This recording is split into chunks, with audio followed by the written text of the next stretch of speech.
will be nearly as strong. Let's take a look at the advisories and warnings we have in place. Bottom line is we have an advisory in effect for much of the state. The spots that are not under the advisory is a little bit of a higher range, and that is the high wind warning. And that's mainly for central and leeward Oahu under that high wind warning. We also have the Kohala area on the Big Island into Waimea.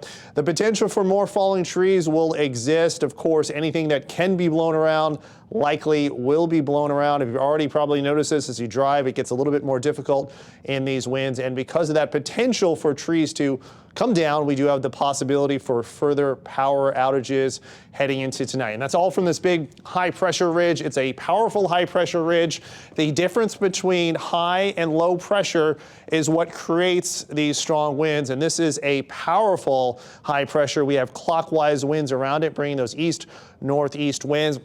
And what's happening is as those winds come in, they hit our windward mountains. So we'll use Oahu as an example here. As they hit the Ko'olau Mountains, they accelerate on the leeward side or the downslope side of these winds, so the leeward side of the mountains, and that's where we get the strongest winds. So the winds come up the mountains and then they accelerate very fast down, and that's the spot, the leeward side of the mountain ranges, that we get the strongest winds. That's where we have a high wind warning in effect for central and western parts of Oahu. Also, again, the Kohala area on the Big Island. Potential for gusts up to 60 miles per hour. The same story, though, happens on the Waianae mountain range. On the Waianae side of this mountain range, we have that downsloping action as well, increasing the potential for strong winds. As for rainfall, we've had a couple light showers, nothing big. We've got a couple of areas of light rain. We'll zoom in to the Big Island. You can see these light showers pushing on through Hawaiian Acres. They're kind of riding those strong gusty winds. Rainfall rates coming in at about 1/5 of an inch per hour. What about tomorrow? Well, we might see a slight decrease in winds, but I'm just talking a slight. It's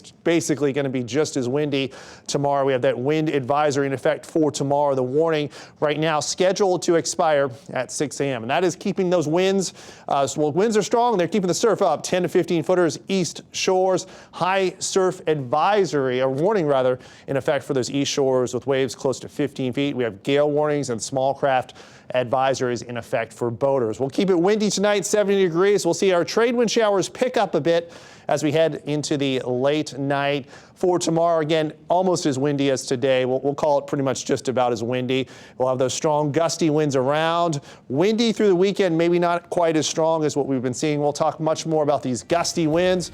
That's coming up a little bit later. More news coming up after the break. Watch KP4 Island News at 4.